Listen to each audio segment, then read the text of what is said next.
पादपों की खनिज अनिवार्यता के अध्ययन की विधि को सबसे पहले जूलियस सैक्स ने 1860 में विकसित किया था।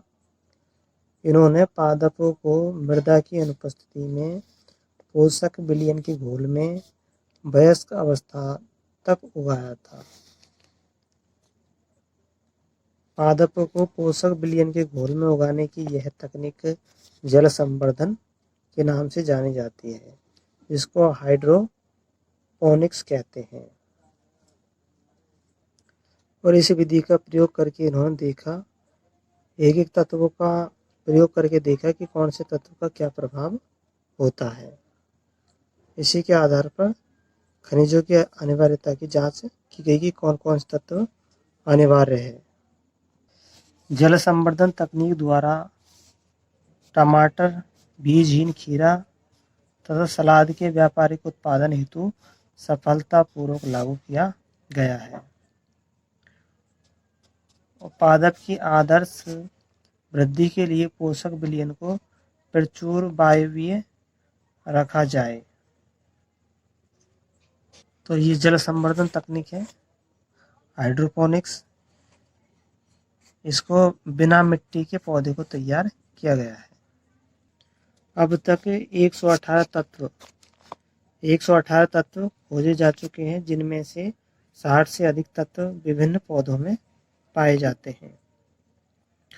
पौधों में खनिज की न्यूनतम सांद्रता 10⁻⁸ ग्राम प्रति मिलीलीटर होती है। पोषक तत्वों के निर्धारण के मापदंड की 3 शर्तें हैं। पहली शर्त यह है कि तत्व की अनिवार्यता विशिष्ट होनी चाहिए। पहली शर्त यह है कि वह तत्व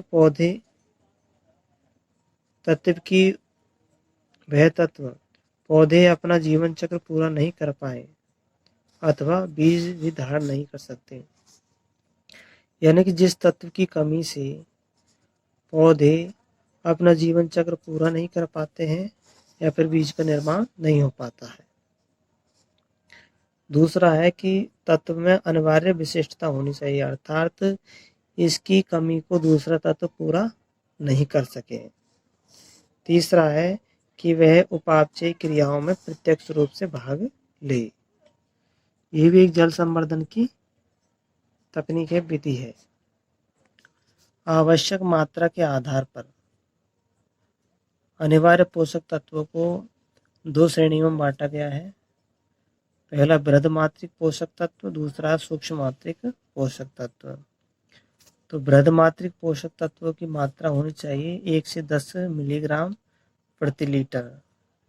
इसमें carbon, hydrogen, oxygen, phosphorus, sulphur, potassium, calcium और मैग्नीशियम 8 तत्व बृहदमात्रिक पोषक तत्व है। तथा सूक्ष्म मात्रिक पोषक तत्व जिनकी मात्रा 0.1 मिलीग्राम प्रति लीटर शुष्क भार के बराबर है, उससे कम होनी चाहिए। इसमें 9 है: लोहा, मैग्नीज, तांबा, मोलिब्डेनम, जिंक, बोरोन, क्लोरीन और निकल। इस तरह से दोनों को मिलाकर के 17 अनिवार्य पोषक तत्व होते हैं। सोडियम, सिलिकॉन, कोबाल्ट तथा सेलेनियम ये उच्च श्रेणी के पौधों के लिए अनिवार्य होते हैं। हम यहाँ देखते हैं कि जो बृहदमात्रिक पोषक तत्व है उनकी संख्या 9 है। Carbon, hydrogen, oxygen, nitrogen, phosphorus, sulphur, potassium, calcium, magnesium. और सूक्ष्म मात्रिक पोषक तत्वों की संख्या 8 है। लोहा, मैग्नीज, तांबा, मोलिब्डेनम, जिंक, बोरोन, क्लोरीन और निकल।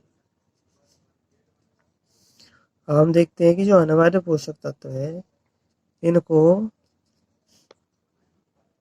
4 कार्य के आधार पर 4 भागों में बांटा गया है। अणुओं के घटक के रूप में जो अणुओं के घटक होते हैं, जैव अणुओं के घटक। जो जैव अणुओं के घटक होते हैं उनमें कोशिका के रचनात्मक तत्व है, जैसे कार्बन, हाइड्रोजन, ऑक्सीजन, नाइट्रोजन। फिर ऊर्जा से संबंधित रासायनिक यौगिकों के घटक क्लोरोफिल में और एटीपी में पाए जाते हैं। मैग्नीशियम क्लोरोफिल में और एटीपी में पाया जाता है फास्फोरस। फिर एंजाइमों को सक्रिय या बाधित करने वाले तत्व। मैग्नीशियम पाया जाता है राइबोलोज बाइफास्फेट, राइबोलोज बनवाई फास्फेट कार्बोक्सिलेज ऑक्सीनेज एंजाइम में, और फास्फोइनोल पायरुवेट कार्बोक्सिलेज दोनों को सक्रिय करता है। रूबिस्को और पीईपी को एक्टिव करता है मैग्नीशियम आयन।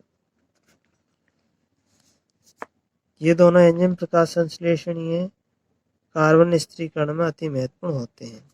जिंक है, ये अल्कोहल डिहाइड्रोजनेज को क्रियाशील करता है। मोलिब्डेनम नाइट्रोजन उपापचय के दौरान नाइट्रोजनेज को क्रियाशील करता है। नाइट्रोजनेज एंजाइम को क्रियाशील करता है मोलिब्डेनम तत्व। फिर चौथा है परासरणी विभव को बदलना। कोशिका के परासरणी विभव को बदल देते हैं पोटेशियम रंध्र के खुलने और बंद होने को, तथा ये जो कोशिका के जल विभव को निर्धारित करने में खनिजों के विलय के रूप में भूमिका निभाते हैं। हम देखते हैं बृहद एवं सूक्ष्म मात्रिक पोषक तत्वों की क्या भूमिका होती है। नाइट्रोजन है, ये सबसे अधिक मात्रा में लिया जाने वाला तत्व है जिसकी सबसे अधिक अनिवार्यता होती है। यह नाइट्रेट के रूप में ग्रहण किया जाता है। फास्फोरस फास्फेट आयन के रूप में ग्रहण किया जाता है। पोटेशियम, इसका अवशोषण पोटेशियम आयन के रूप में किया जाता है। फिर कैल्शियम आयन के रूप में ग्रहण करते हैं। मैग्नीशियम को मैग्नीशियम आयन के रूप में ग्रहण करते हैं, और गंधक को सल्फेट के रूप में ग्रहण करते हैं। और सिस्टीन और मेथियोनिन एमिनो में पाया जाता है। इसके बाद थायमिन, बायोटिन और कोएंजाइम में भी पाया जाता है। लोहा, इसको फेरिक आयन के रूप में ग्रहण किया जाता है, यानी कि Fe3+ के रूप में। फिर मैग्नीज, इसको Mn2+ मैग्नस आयन के रूप में ग्रहण किया जाता है। जिंक को जिंक आयन के रूप में ग्रहण किया जाता है। कॉपर को क्यूप्रिक आयन के रूप में यानी Cu2+ के रूप में ग्रहण किया जाता है। बोरोन को BO3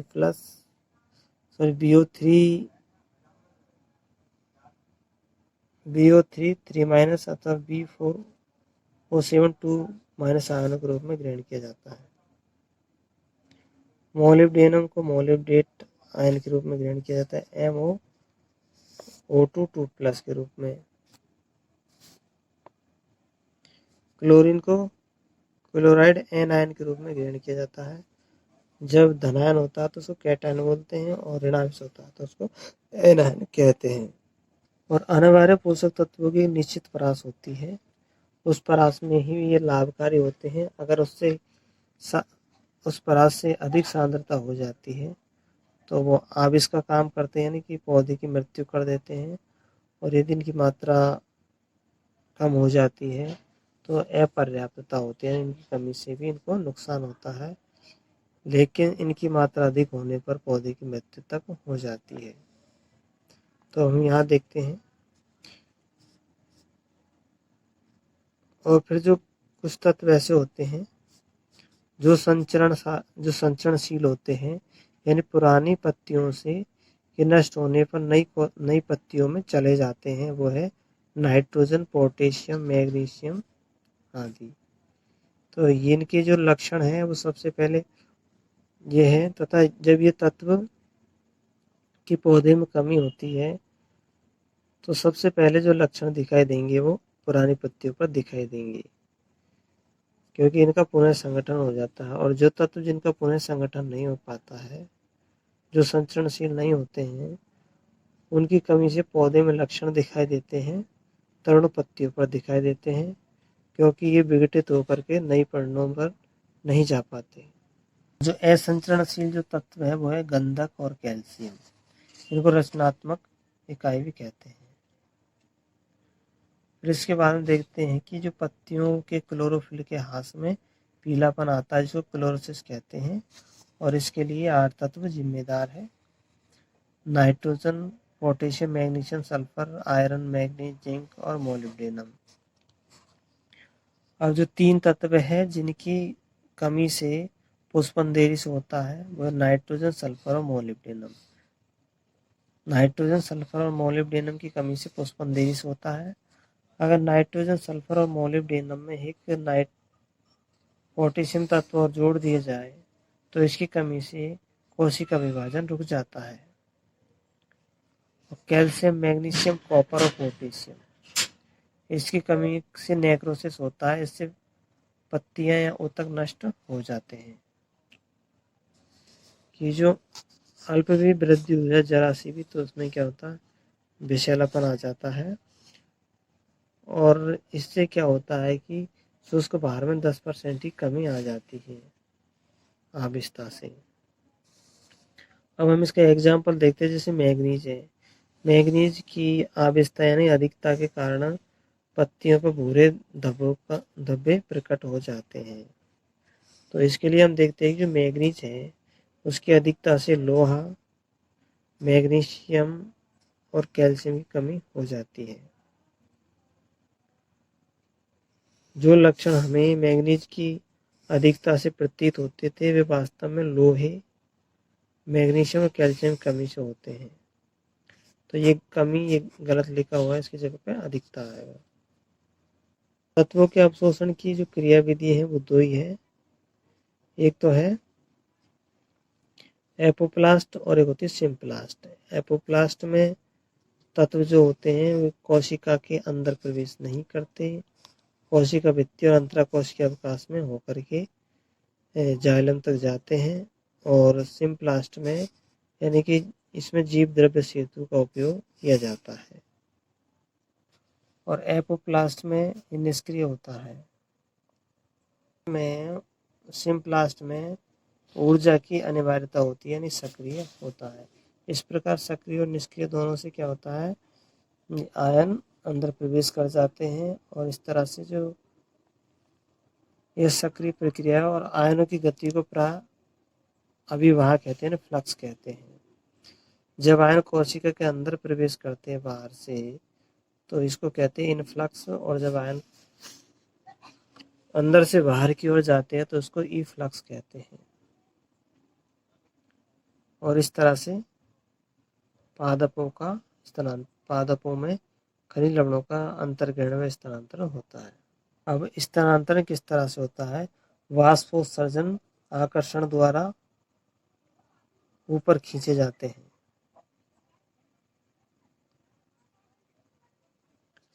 मृदा अनिवार्य तत्वों के भंडार के रूप में होता है, यानी जितने भी आवश्यक तत्व होते हैं वो सब मृदा में विद्यमान होते हैं। नाइट्रोजन उपापचय में क्या होता है कि जो नाइट्रोजन के यौगिकों का बनना और टूटना भी होता है। अब इसमें देखते हैं हम नाइट्रोजन चक्र। तो नाइट्रोजन चक्र में क्या होता है, नाइट्रोजन प्राकृतिक एवं कृषि परितंत्र के लिए नियंत्रक पोषक तत्व है। यानी जो नाइट्रोजन है इसका अमोनियम बदलने की प्रक्रिया को नाइट्रोजन स्थिरीकरण कहते हैं।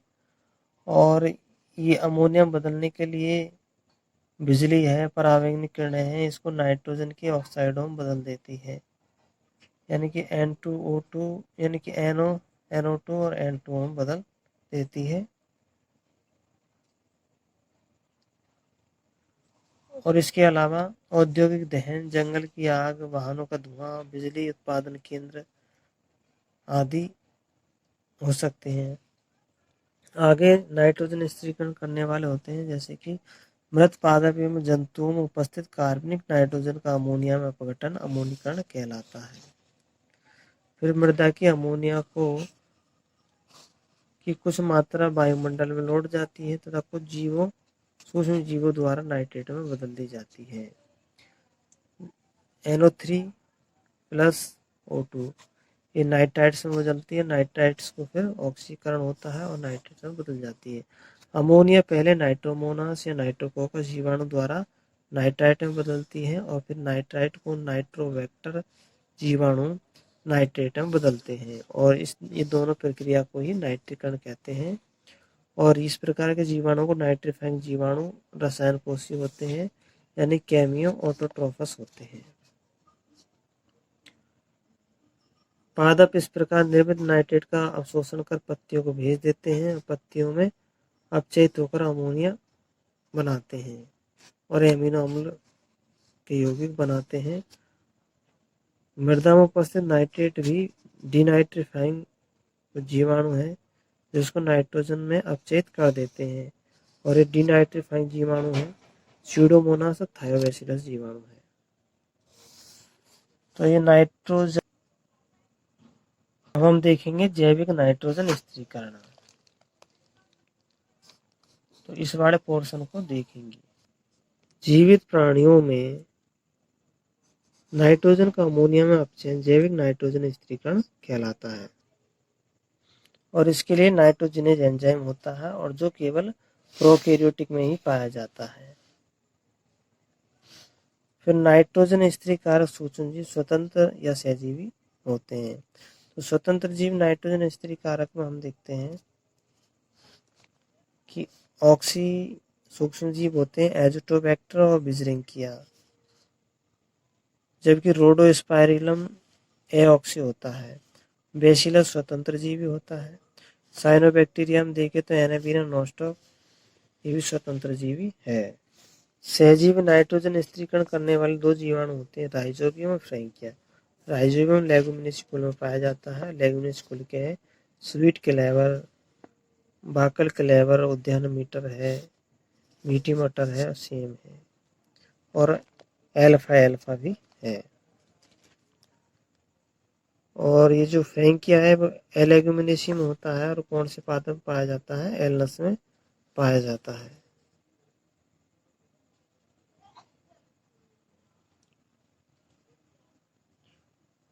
ये राइजोबियम और फ्रैंकिया दोनों मृदा में स्वतंत्र होते हैं लेकिन सहजीवी के रूप में नाइट्रोजन स्थिरीकरण करते हैं। अब इनके जो ग्रंथिकाएं होती है इनमें राइजोबियम जीवाणु पाया जाता है और ग्रंथियां गुलाबी रंग की हो जाती है जो लैग हीमोग्लोबिन के कारण होती है। ग्रंथिकाओं का निर्माण, तो ग्रंथिकाओं का निर्माण करने के लिए नाइट्रोजनेज एंजाइम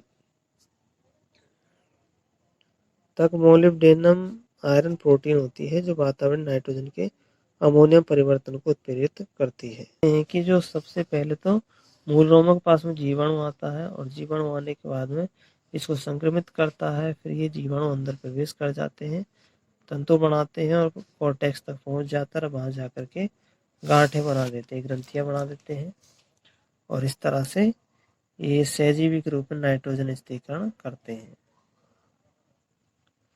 और जो सहजीवी नाइट्रोजन स्थिरीकरण जो होता है ऑक्सीजन की अनुपस्थिति में होता है और ऑक्सीजन की अनुपस्थिति का काम करता है लैग हीमोग्लोबिन करता है। ऑक्सीजन अपमार्जक का कार्य करता है लैग हीमोग्लोबिन। अपमार्जक मतलब इसको ऑक्सीजन को साफ करता है और इस तरह से नाइट्रोजन स्थिरीकरण हो जाता है। ये हम देख सकते हैं, ये नाइट्रोजनेज एंजाइम की जो क्रिया विधि है इसको बताया है। इस प्रकार एक अमोनिया अणु हेतु 8 एटीपी अणु की आवश्यकता होती है। अमोनिया की नियति, तो अमोनिया क्या होता है कि जो प्रोटोनीकरण के बाद अमोनियम आयन का निर्माण करता है। अमोनियम आयन पौधों के लिए विषाक्त होता है इसलिए इसको ज़्यादा देर अपने पास नहीं रखते, निष्कासित कर देते हैं।